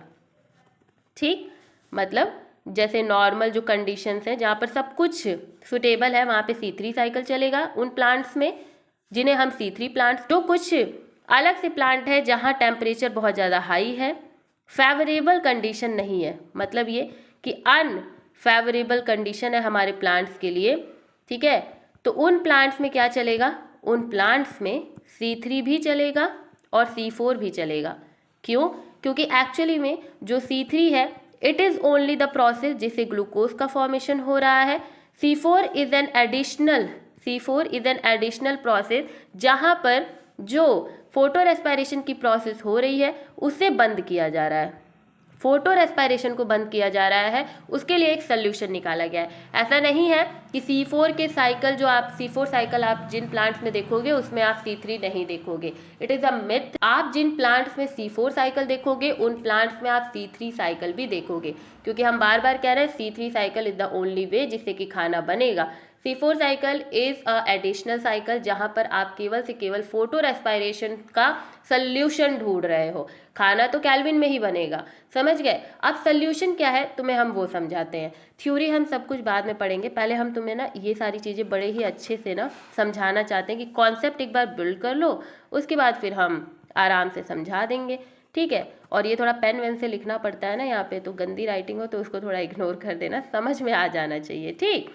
चलो, अब हुआ क्या ना कि हमारे प्लांट्स में अगर हम लीफ देखें तो तुम्हें लीफ का अगर हम स्ट्रक्चर बनाए ना, मान लो कि दिस इज़ द लीफ, ठीक है, दिस इज़ द लीफ, और अगर हम इसका स्ट्रक्चर बनाएं और तुमसे कहें कि जो हमारा लीफ है उसका एनाटॉमी बताओ, तो तुम नॉर्मल सी बात है, इतना तो सबको पता होगा कि अगर तुम लीफ की पहली परत हटाओगे, ठीक, हम थोड़ा सा इमेजिनेशन तुम्हें करवाते हैं, अगर तुम इस लीफ की पहली परत हटाओ, ठीक, दिस इज़ द फर्स्ट परत मान लो, ठीक, तो तुम इसे हटाओ अगर, तो तुम्हें कुछ इस तरीके से नज़र आएगा, ये हम हटा रहे हैं, ठीक। अब ये जो हमारा जो फर्स्ट अपर मोस्ट जो लेयर है इसे हम क्या बोलते हैं, एपिडर्मिस की लेयर बोलते हैं। क्या बोलते हैं बच्चा लोग बताओ, एपिडर्मिस, ठीक है बाबा। तो चलिए हम बना लेते हैं एपिडर्मिस, ठीक, ये हम C4 प्लांट का बता रहे हैं, ठीक है, this is our epidermis, okay done. Then इस एपिडर्मिस के नीचे तुम देखोगे मीजोफिल, क्या देखोगे तुम, मीजोफिल, स्पॉन्जी और पैलिसेड ये सब हम बाद में करेंगे, पहले तुम देखोगे मीजोफिल सेल। इसे थोड़ा सा हम और वो करते हैं जिससे आपको सारी चीज़ें पता चल जाए, ठीक, ये हमने एपिडर्मिस वाला बना लिया। अब इसके नीचे हम देखेंगे क्या, मीजोफिल सेल, ओके, तो this is our mesophyll cell, okay, ये हो गया मीजोफिल सेल। देन चलिए यहाँ बना लेते हैं, this is the mesophyll cell, बल्कि ये कुछ इस तरीके से होता है, मीजोफिल सर्कल नहीं होता है, ये इस तरीके से होता है, ठीक। फिर मीजोफिल सेल के नीचे तुम क्या देखोगे बताओ, तुम्हें याद है, मीजो सेल के नीचे तुम देखोगे बंडल सीथ, क्या देखोगे, बंडल सीथ देखोगे, कैसे, ये देखो इस तरीके से, ठीक। So this is what, this is the bundle sheath, ये रेड वाला, ठीक है। और बंडल सीथ के नीचे तुम देखोगे जितने भी तुम्हारे वैस्कुलर बंडल्स होंगे, जाइलम एंड फ्लोएम, ओके। होता क्या है ना, हमारे C4 जो प्लांट्स होते हैं, this is our vascular bundle. होता क्या है हमारे C4 प्लांट्स में ना, कि जो वैस्कुलर बंडल है उसे पूरी तरीके से जो बंडल सीथ सेल है वो कवर कर लेती हैं, और फिर बंडल सीथ के ऊपर पूरी तरीके से जो मीजोफिल सेल है वो कवर कर लेती हैं। कैसे, देखो, मान लो कि ये हम ले रहे हैं, this is our what, this is our vascular bundle जो कि आपके हैं क्या, जाइलम एंड फ्लोएम, तो ये हमारा था क्या, अच्छा एक मिनट हम पहले लेबलिंग कर दें, दिस इज आवर एपिडर्मिस, ठीक है, जो अपर मोस्ट पार्ट है। फिर उसके नीचे आप देखोगे मीजोफिल सेल, ओके, देन उसके नीचे आप देखोगे बंडल सीथ, ठीक है, एंड ये आपका वैस्कुलर बंडल, ठीक है। तो मान लीजिए कि हम एक वैस्कुलर बंडल यहाँ ये वाला करते हैं, तो इसमें क्या होगा ना कि जितने भी आपके ये सेल्स हैं ये इस तरीके से इसको कवर कर लेंगी, ये कवर करेंगी ऐसे, ठीक। सेम उसको फॉलो करते हुए जो बंडल सीथ जो हमारी मीजोफिल सेल है वो भी इसको कवर करेंगी, ठीक, ये हो गई कवर। अब क्या होता है ना, ये कवर करने की वजह से यहाँ पर फोटो रेस्पिरेशन की प्रोसेस जो है वो नहीं हो पाती है। कैसे नहीं हो पाती हम तुम्हें बता रहे हैं, अब मेरी बातें तुम आराम से समझो। देखो, हमने क्या बोला तुम्हें कि दिस इज आवर इपीडर्मिस, ठीक है, नॉर्मल बनाते हैं हम इसे, दिस इज व्हाट इपीडर्मिस, ठीक है। अब क्या हुआ ना कि बीच में हमने देखा है वैस्कुलर, क्या देखा हमने, बीच में वैस्कुलर बंडल्स देखे, ये हो गए हमारे वैस्कुलर बंडल। बड़े ही आराम से समझना, तुम्हें सब कुछ समझ में आएगा, ठीक। उसके बाद वैस्कुलर बंडल के बाद तुमने देखा यहाँ पे उसको पूरी तरीके से हमारे C4 साइकिल में कवर किया हुआ है जो हमारे बंडल सी सेल है उन्होंने, ठीक। देन उसके अलावा यहाँ पर उसके ऊपर कवर किया गया है मीजोफिल सेल ने, ये हो गई हमारी मीजोफिल सेल, ओके। देखिए समझ गए आप लोग। तो अब देखो होता क्या है ना कि जो हमारा एटमॉस्फेरिक कार्बन डाइऑक्साइड है वो डायरेक्ट हमारे जो मीजोफिल सेल है उसमें नहीं घुस सकते हैं, समझ रहे हो आप। जैसे जब हाई टेम्परेचर हुआ स्टोमेटा गेट्स क्लोज, ठीक है, ये क्लोज हो गए, अंदर का O2 अंदर रह गया, ठीक है, और जो CO2 भी है थोड़े बहुत वो भी अंदर रह गए। होता क्या है कि O2 की मात्रा ज़्यादा होने की वजह से जो RUBP है वो हमारे O2 के साथ मिल जाते हैं। O2 की मात्रा ज़्यादा है इस वजह से क्या हो जाता है, RUBP इनसे मिल जाते हैं, CO2 के कंपैरेटिवली O2 की मात्रा यहाँ पे ज़्यादा होती है। दैट्स वाई हमें फोटो रेस्पिरेशन देखने को मिलता है, बहुत सारे O2 होते हैं ऐसे अंदर, ठीक है, ये हम अंदर की बात आपको बता रहे हैं, ओके। तो बहुत सारे हैं, दैट्स वाई जो RUBP है वो कहता है चलो भाई O2 की अवेलेबिलिटी ज़्यादा है तो हम उसी से जुड़ जाते हैं, लेकिन स्टिल पहले से थोड़े बहुत तो कार्बन डाइऑक्साइड रहेंगे ना। अब तुरंत तुमने गेट बंद कर दिया है तो जो लोग अंदर रह चुके हैं, जो CO2 अंदर रह चुके हैं वो अंदर ही रहेंगे ना, वो थोड़ी बात। अब देखो होता क्या है कि जो CO2 अंदर है जहाँ रीजनरेशन हो रहा है CO2 का, CO2 रीजनरेशन हो रहा है, CO2 जो अंदर है वो अब क्या करेगा, वो कंपटीशन करेगा ऑक्सीजन के साथ कि हम किस तरीके से जा करके जल्दी से RUBP के साथ जुड़ जाए। क्या बोला हमने कि RUBP बहुत ही ज़्यादा नौटंकीबाज इंसान है, इनको अगर O2 मिले तो भी बाइंड कर जाएंगे, CO2 मिले तो भी बाइंड कर जाएंगे, समझ रहे हो आप।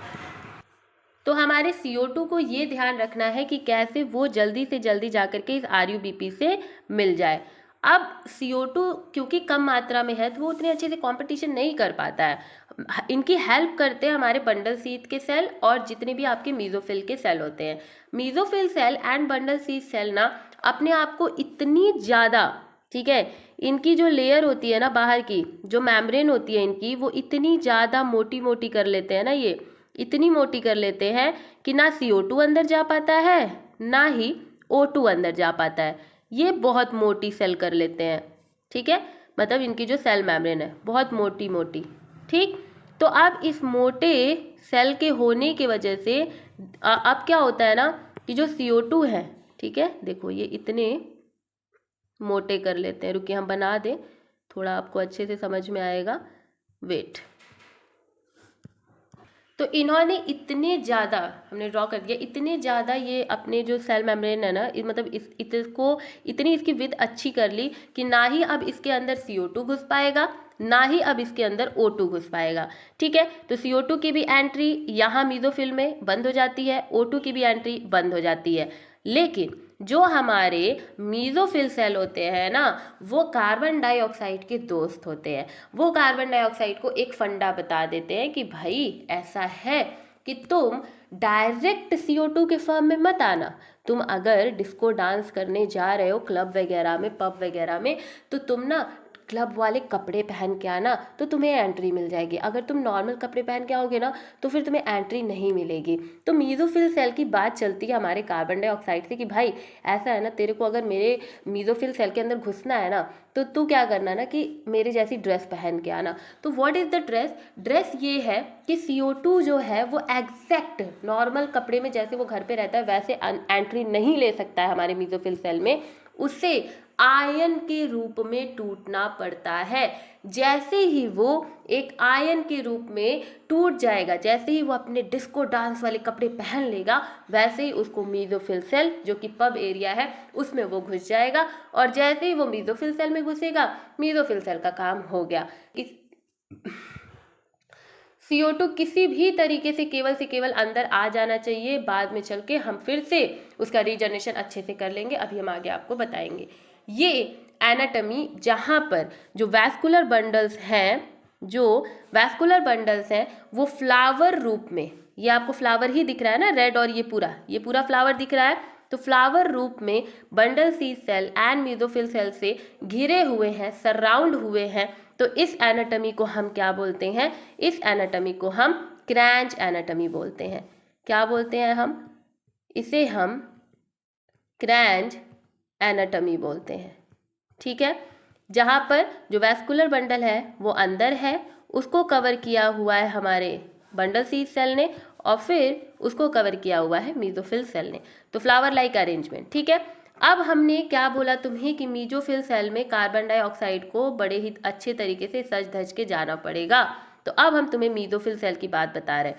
ये वाला जो ऑरेंज वाला पार्ट है, this is our mesophyll cell, this is our bundle sheath and this is our vascular bundle, जहाँ पर खाना पहुँच जाएगा। और फिर ये वैस्कुलर बंडल जो जाइलम और वेसल है, फ्लोएम है, तो जाइलम का तो काम पानी का है, तो जो फ्लोएम है फिर यहाँ से ये खाना उठाएंगे और पूरे प्लांट में फैला देंगे। ठीक है, तो let's talk about the mesophyll cell कि सबसे पहले आप मेसोफिल सेल में क्या होते हुए देखते हो। थ्योरी की जो जो पूरा थ्योरी का स्लाइड बनाया ना, वो तुम्हें अभी हम पढ़ाएंगे, थोड़ा सा इंतजार कर लो। देखो, हम सब वो बता दें कि कुछ इस तरीके से स्ट्रक्चर बनेगा, दिस इज मेसोफिल सेल। ठीक है, और फिर नीचे हम मेसोफिल सेल से ही कनेक्टेड तुम्हें यहाँ पर बंडल सीड सेल दिखाएंगे। ठीक, तो कुछ इस तरीके से आपका स्ट्रक्चर बनेगा। हम अलग अलग बनाएंगे, मेसोफिल सेल हम इधर बनाएंगे, ठीक है, और जो बंडल सीड सेल है हम उसे इधर बनाएंगे। ठीक, तो तुम्हें एक ही स्लाइड में पता चल जाएगा। देखो, मेसोफिल सेल में क्या होता है कि जो तुम्हारा एटमॉस्फेरिक कार्बन डाइऑक्साइड है वो अंदर आता है। ठीक है, किस फॉर्म में? आयन के फॉर्म में। तो CO2 जो है वो HCO3- के फॉर्म में अंदर आ जाता है। हमेशा याद रखना कि मेसोफिल सेल की जो मेम्ब्रेन होगी वो बहुत ही ज़्यादा क्या होगी? मोटी मेम्ब्रेन होगी। ठीक है, this is our cell membrane, okay, then this is our plasma membrane. Okay, ये हो गए हमारे मेसोफिल सेल। और मेसोफिल सेल को ही नीचे कनेक्ट करते हुए यहाँ हम बना दे रहे हैं, ये नीचे कनेक्ट करते हुए यहाँ पर आपको क्या दिखाई देगा? Bundle sheath cell. ठीक, अभी देखो तुम्हें बहुत अच्छे से समझ में आएगा, थोड़ा सा देखो तुम, ये तुम्हारा बंडल सीड सेल हो गया। ठीक, इन दोनों का कनेक्शन जो है ये ऐसा है ना कि एक डिब्बे से दूसरे डिब्बे में सामान को भेजना है। ठीक, एक डिब्बे से दूसरे डिब्बे में हमें सामान को भेजना है, बस उतना ही कनेक्शन इनका है। This is what? This is cell membrane and this is plasma membrane. देखो होता क्या है, जो एटमॉस्फेरिक CO2 है, ठीक, जो एटमॉस्फेरिक CO2 है, जो हमारे एटमॉस्फेयर में CO2 प्रेजेंट है, वो क्या होगा कि अंदर आएगा हमारे प्लांट में। समझ रहे हो? ये अंदर आया। ठीक, अब हम तुम्हें बता रहे हैं एक्सचेंज ऑफ गैस नहीं हो पा रहा है, लेकिन पहले से तो CO2 होगा ना, दर्जनों CO2 पड़े होंगे। ये अलग बात है कि ऑक्सीजन की मात्रा ज़्यादा होगा, क्योंकि ऑक्सीजन खुद का बाई प्रोडक्ट है, प्लांट का खुद का एक्सक्रीटरी मटेरियल है भाई, तो वो तो बहुत ज़्यादा होगा। लेकिन जो कार्बन डाइऑक्साइड है जो कि बाहर से जा रहा है वो भी थोड़ा बहुत तो होगा ना, तो उस CO2 का यूज़ करके हम फोटो रेस्पिरेशन को रोक देते हैं। अब ये जो CO2 है वो अंदर आता है, लेकिन हमने तुम्हें बोला ना कि मेसोफिल सेल से इसकी बात चलती है, वो इसे बोलता है कि भैया नॉर्मल कपड़े में मत आना, जैसे एज इट इज़ हो वैसे मत आना, थोड़ा चेंज होके आना। तो ये आयन के फॉर्म में आते हैं। आयन जो इनका बनता है वो होता है HCO3। क्या होता है? हम इधर लिखते हैं। ठीक, यहाँ से जो CO2 है वो अंदर आता है HCO3-, ये बन करके आता है। ठीक है, बाई कार्बोनेट। ओके, कार्बोनेट जो बाई कार्बोनेट है ना उस फॉर्म में आता है। फिर ये बाइकार्बोनेट टूट जाते हैं किसमें, फॉस्फोइनॉल पाइरुवेट में, पेप में टूटते हैं ये, ठीक है। किसके प्रीसेंस में, तो पेप कार्बोऑक्सीलेज, आई होप तुम्हें दिख रहा हो, यहाँ पे देखो, जो पेप कार्बोऑक्सीलेज है ना, उसके फॉर्म में ये क्या होता है, टूट जाते हैं और किस में कन्वर्ट हो जाते हैं, पेप में, PEP। फिर ये जो पेप है वो आगे चल के कन्वर्ट हो जाता है OAA, इनका first stable compound, 4 carbon compound होते हैं ऑक्सैलो एसिटिक एसिड, इसमें ये क्या करते हैं, कन्वर्ट होते हैं, इनका फर्स्ट स्टेबल कंपाउंड है, डेट्स वाई हम इसे क्या बोल देते हैं, C4 साइकिल। वैसे ही C3 साइकिल में फर्स्ट था हमारा PGA जो कि 3 कार्बन कंपाउंड था, डेट्स वाई हम उसे C3 बोल रहे थे। यहाँ पे फर्स्ट स्टेबल कौन है, यहाँ पे OAA ऑक्सैलो एसिटिक एसिड है। फिर ये ऑक्सैलो एसिटिक एसिड किस में बदलते हैं, मैलेट में, ये भी 4 कार्बन कंपाउंड है, ठीक है। ये जो मैलेट है फिर ये जाता है हमारे नीचे किस में, यहाँ आएगा ये किस में, बंडल सीड सेल में। बंडल सीड सेल में जैसे ही मैलेट आता है तो मैलेट टूटता है, मैलेट को स्प्लिट कराया जाता है। तो मैलेट को जैसे ही हम तोड़ते हैं तो हमें एक मिल जाता है CO2 जो कि हमारा एक फाइनल प्रोडक्ट है, यही तो अपन को चाहिए, CO2, ठीक है। और एक मिल जाता है पाइरुवेट, ओके। अब ये देखो, ये जो पाइरुवेट है ना, ये जो पाइरुवेट है तुम्हारा, ये वापस से इसी में जाएगा, फिर ये से तुम्हारा, फिर ये पेप कार्बोऑक्सीलेज आएगा, सॉरी, फिर ये जो पेप होगा वो OAA में बदलेगा, फिर OAA जो है मैलेट में बदलेगा, ये साइकिल तुम्हारी चलती रहेगी। अब जो यहाँ पर तुम्हें CO2 मिला है ना, इसका यूज़ तुम करके जो कैल्विन साइकिल है, जो कैल्विन साइकिल है तुम उसे चलाओगे, और कैल्विन साइकिल से जो तुम्हें शुगर मिलेगा, ठीक है, यहाँ कैल्विन साइकिल से जो लास्ट में तुम्हें शुगर मिलेगा जो कि तुम्हारा ग्लूकोज है, ये शुगर अब कहाँ चला जाएगा, जस्ट इसके नीचे हमारे क्या था, जस्ट इसके नीचे हमने देखा था यहाँ पे अपने वैस्कुलर बंडल। तो ये जो शुगर है ये चला जाएगा वैस्कुलर बंडल में, और आराम से ये जो वैस्कुलर बंडल है, ये चारों तरफ जो फ्लोएम है वो मल्टी डायरेक्शनल होता है, पूरे तरह से खाने जो है उनको ट्रांसपोर्ट करा देंगे। समझ में आ गया, समझ में आया, बहुत ईजी है। अब हम तुम्हें ना इसको थोड़ा सा और अच्छे से बताते हैं, ये तुम नोट कर लो, एक के नीचे एक बनाना। ये पहले तुम क्या बनाओगे, पहले तुम ये बनाओगे मीथोफिल सेल, देन उसके नीचे तुम बंडल सीड बनाओगे, फिर हम तुम्हें बताते हैं। ये हम इरेज कर रहे हैं, देखो हमें बड़ी एक्साइटमेंट हो जाती है चीज़ें बताने की। देखो हम तुम्हें एक बार और अच्छे से समझाते हैं, मेरी आदत है ऐसे बार बार समझाने की।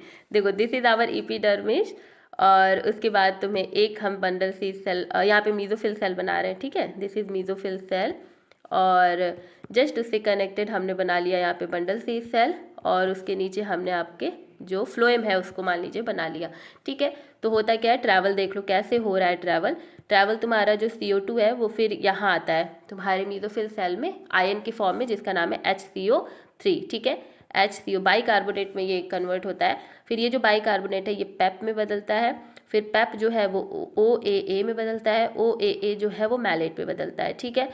फिर ये जो मैलेट है ये हमारे बंडल सीड सेल में आते हैं, मैलेट फिर टूट जाता है CO2 में और पाइरुवेट में।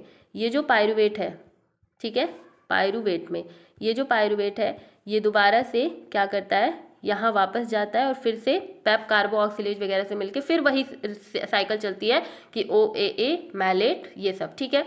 उसके बाद जो CO2 यहाँ अपन लोग को मिला है, ये CO2 ये बंडल सीड सेल में कैल्विन साइकिल चलाते हैं, ठीक है, ये क्या चलाते हैं, ये एक बढ़िया सी कैल्विन साइकिल चलाते हैं।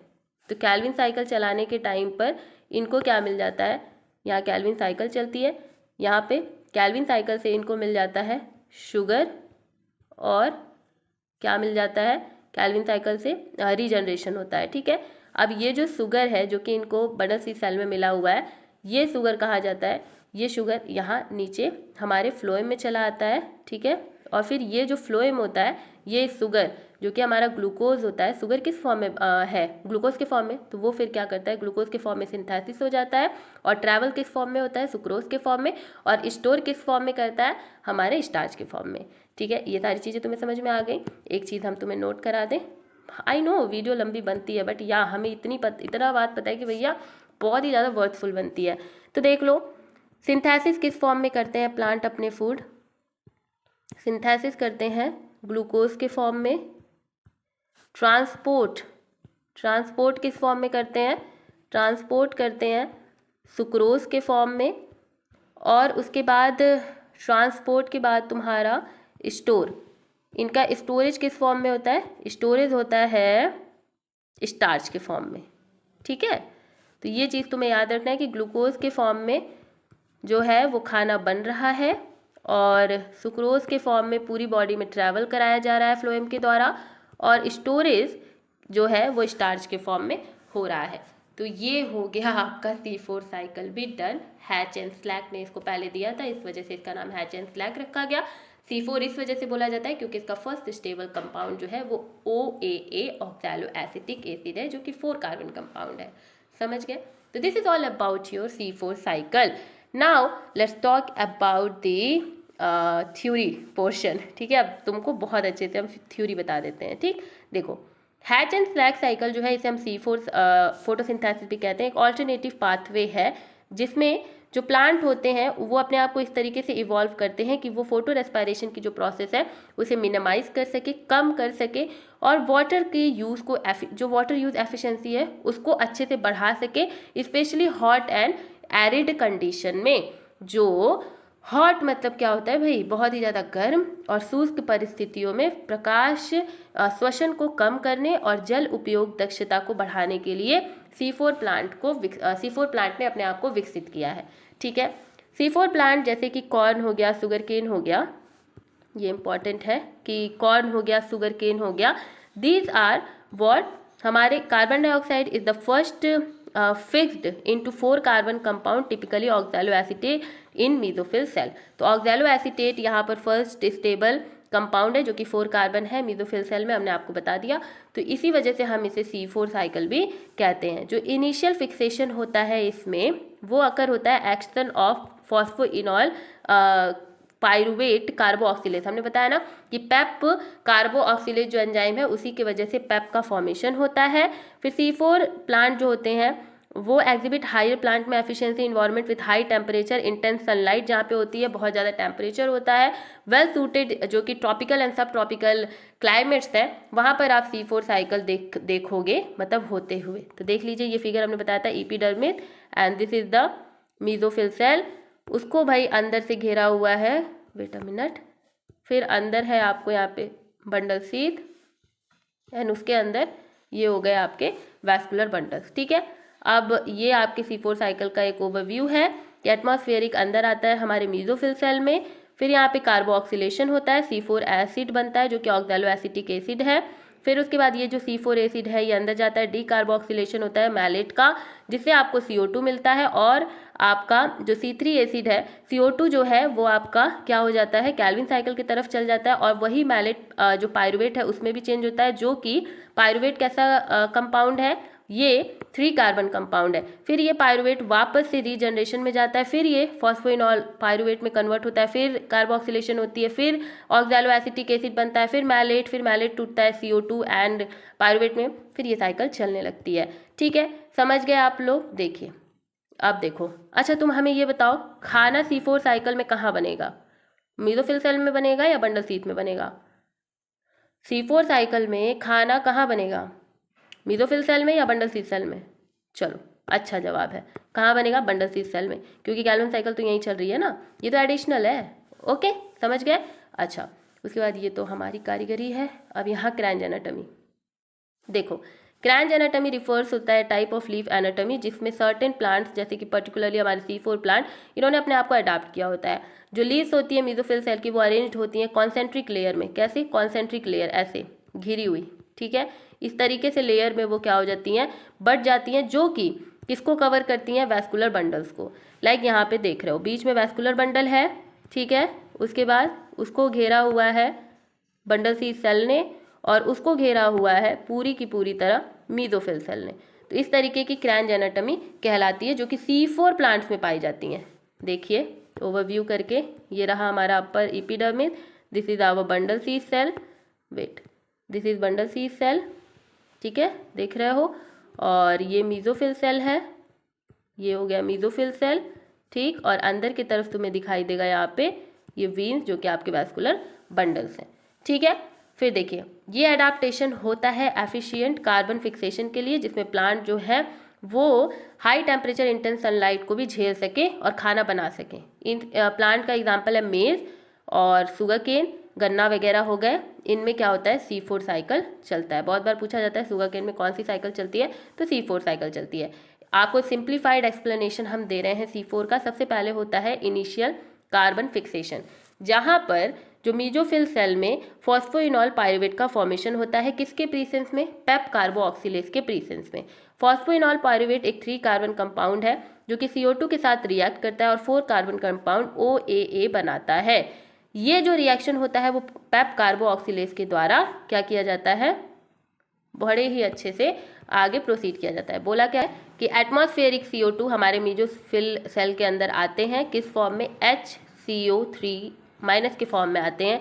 ये HCO3 जो है ये रिएक्ट करता है पेप के साथ, पेप के साथ रिएक्ट करता है किस एंजाइम के, पेप कार्बोऑक्सिलेज एंजाइम के प्रीसेंस में, और आपको क्या बना के देता है, ऑक्सैलो एसिटिक एसिड जो कि 4 कार्बन कंपाउंड है।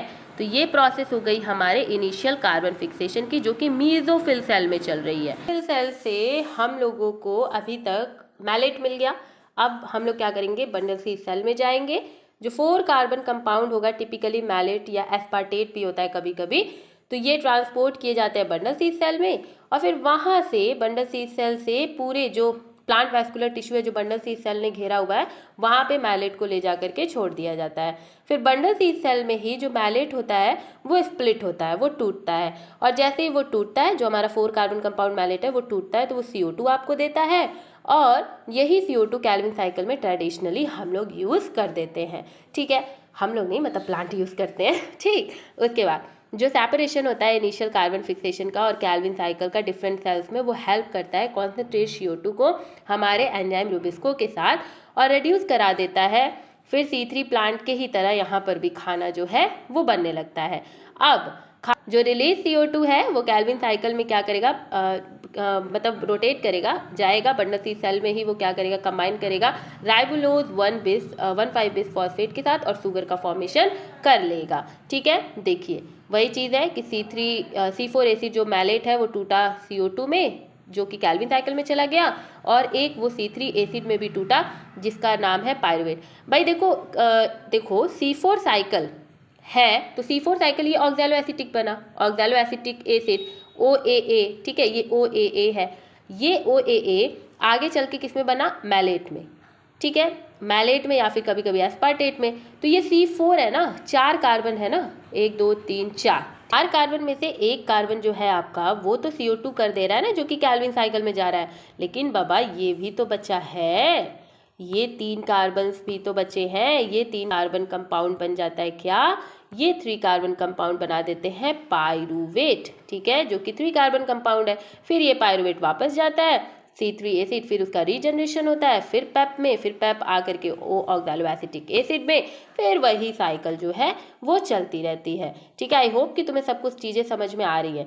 C4 साइकिल जो है वो मोर एफिशिएंट होता है हमारे ड्राई और हॉट एरिया कंडीशन में, और फिर ये वाटर लॉस जो हो रहा होता है, रिड्यूस जो वाटर लॉस हो रहा होता है उसको ये क्या करा देती हैं, लाइक वाटर लॉस के चक्कर में स्टोमेटा बंद होने की वजह से जो स्ट्रगल होने लगते हैं हमारे प्लांट में खाना बनाने के लिए, उसको C4 साइकिल बड़ी अच्छी तरीके से उसका सोल्यूशन दे देता है।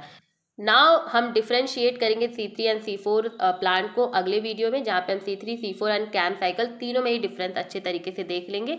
आई वॉन्ट टू लाइक लास्ट एक हम आपको ना लाइक क्लियर पॉइंट देना चाहते हैं जिससे आपको दिक्कत ना हो। Let me take my blank slide, wait a minute, ये वाली स्लाइड लेते हैं। इस स्लाइड पे हम आपको एक लास्ट बार आपके साथ कुछ शेयर करना चाहते हैं C4 के बारे में। देखिए, क्योंकि कोई चीज़ रह नहीं जानी चाहिए जिससे आपको समझ में ना आए। देखो हम बात करेंगे C4 साइकिल की। अब एक बार आराम से ना सुन लेना बस लास्ट टाइम। देखो C4 साइकिल में क्या होता है, जो एटमॉस्फेरिक CO2 होता है ना, ये मीजोफिल सेल के अंदर आता है। मीजोफिल सेल के अंदर आने की वजह से, क्योंकि ये एज इट इज़ नहीं आ सकता है, लेयर इतनी ज़्यादा मोटी होती है मेम्ब्रेन हमारे मेसोफिल सेल की कि वो डायरेक्ट नहीं आने देती है, उसको कन्वर्ट कराना होता है। तो वो कन्वर्ट करती है HCO3 माइनस बाइकार्बोनेट के फॉर्म में। फिर ये जुड़ जाते हैं पेप के साथ, ठीक है, ये पेप के साथ जुड़ते हैं और ये आपको देते हैं OAA जो कि है 4 कार्बन कंपाउंड, ठीक है, ये है 4 कार्बन कंपाउंड। और ये जो पूरी की पूरी प्रोसेस चल रही होती है पेप HCO3 जो बदलते हैं OAA में, वो पेप कार्बो ऑक्सीलेज के प्रीसेंस में बदलते हैं, ठीक है। फिर OAA जो है ये मैलेट में बदलेंगे, ये किस में जाएंगे, ये मैलेट में जाएंगे। वेट, हम इस तरीके से लिखते हैं इसको, ये जाएंगे मैलेट में, ओके। मैलेट क्या है, मैलेट भी 4 कार्बन कंपाउंड है, ओके। क्या है बाबा ये 1 2 3 4, ये इस तरीके से 4 कार्बन कंपाउंड है। तो 4 कार्बन कंपाउंड होने की वजह से इसमें से जो एक कार्बन होता है ये CO2 बना लेता है, और ये जो 3 होते हैं ये आपस में जुड़ करके क्या बना लेते हैं, पायरुवेट बना लेते हैं, ठीक है। अब देखो ये जो पूरी प्रोसेस तुम्हारी चल रही है, ये चल रही है मेसोफिल सेल के अंदर। कहाँ चल रही है, ये मैलेट तक मेसोफिल सेल के अंदर चल रही है। दूसरा कलर ले लें, ये वाला, इससे थोड़ा इजी होगा। ये चल रहा है आपका मेसोफिल सेल के अंदर। अब जो स्प्लिटिंग हुई ये आपकी चलेगी किसके, ये चलेगी आपके बंडल सीथ के अंदर, ठीक है। अब देखो जो CO2 है ना, ये जो CO2 है ये CO2 कैल्विन साइकिल में जाएगा, ठीक है, ये कैल्विन साइकिल में जाएगा। वेट अ मिनट, किस तरीके से हम लिखें, देखिए ये जो CO2 है ना ये कैल्विन साइकिल में जाएगा और किसका फॉर्मेशन कर लेगा, ये करेगा शुगर का फॉर्मेशन, ठीक है। ये यहाँ पे हम ऐसे कर देते हैं, CO2 गया और इसने क्या बना लिया, इसने बना लिया sugar, okay. This is the sugar जो कि वैस्कुलर बंडल के द्वारा पूरे बॉडी में फैला दिया जाएगा। Now what about this pyruvate जो कि बचा हुआ है, ये पायरुवेट जो है, ये पायरुवेट वापस से जो कि 3 कार्बन कंपाउंड है, कौन सा कार्बन कंपाउंड है, ये 3 कार्बन कंपाउंड है, ये वापस से हमारे HCO3 के साथ मिलेंगे। ये देखो इस तरीके से ये वापस से हमारे HCO3 के साथ मिलेंगे और फिर से ऑक्सैलो एसिटिक एसिड का फॉर्मेशन होगा, फिर मैलेट बनेगा, मैलेट टूटेगा तो CO2 बनेगा, पायरुवेट बनेगा, ठीक है। ये आपकी साइकिल जो है इस तरीके से चलने लगेगी। तो अगेन देखिए 2 ही खेल है बस, ये आपका पूरा चल रहा है हमारे बंडल सीथ के अंदर और ये ऊपर चल रहा है, ये रहा आपका मेसोफिल सेल। समझ गए, समझ में आया तुम्हें? So that's all about the today's video, that's all about your hatch and slag pathway. I hope कि आपको समझ में आया होगा। इसी के साथ हमने फोटोसिंथेसिस पूरी तरीके से ख़त्म कर लिया है। नाउ केवल से केवल हमें C3, C4 एंड कैम के बीच में डिफरेंस देखना है कि कौन से प्लांट में क्या क्या डिफरेंस है। तो ये कल हम आपको हलवा क्लियर कर देंगे। ओ माय गॉड, लिटरली हमने सेलुलर रेस्पिरेशन कंप्लीट कर लिया, हमने फोटोसिंथेसिस कंप्लीट कर लिया, हमने नाइट्रोजन मेटाबॉलिज्म कंप्लीट कर लिया, हमने सॉइल वाटर रिलेशनशिप कंप्लीट कर लिया। Like wow wow, so beautiful, so elegant, just looking like a wow, ठीक है। तो ख़त्म होता है, अब मिलते हैं नेक्स्ट वीडियो में। और हाँ, इंपॉर्टेंट क्वेश्चंस की वीडियो भी हम बहुत ही जल्दी अपलोड करेंगे। और एक और बात कि प्लांट फिजियोलॉजी का 1 शॉट जिसमें आप पूरा फ्रॉम यूनिट 1 से लेकर के यूनिट आपका जो 5 है वहाँ तक जितने भी आपके चलेंगे, जितने भी पोर्शंस दिए हुए हैं वो हम एक ही वीडियो में आपको प्लांट फिजियोलॉजी पढ़ाएंगे, ओके, बोर्ड पे वो भी। तो उसके लिए भी आप चैनल को सब्सक्राइब करिएगा। That's all about the today's video. भूलना मत कि जो प्लांट होते हैं वो सिंथेसिस करते हैं खाना ग्लूकोज के फॉर्म में, और ट्रांसपोर्ट करते हैं सुक्रोज के फॉर्म में, और स्टोर करते हैं स्टार्च के फॉर्म में, ठीक है। ये तीनों ही फॉर्म हमारे कार्बोहाइड्रेट्स के हैं, समझ गए। अब मिलते हैं नेक्स्ट वीडियो में। Bye bye, take care, be happy, bye bye. और हाँ, चैनल को सब्सक्राइब जरूर कर लेना। बाय बाय।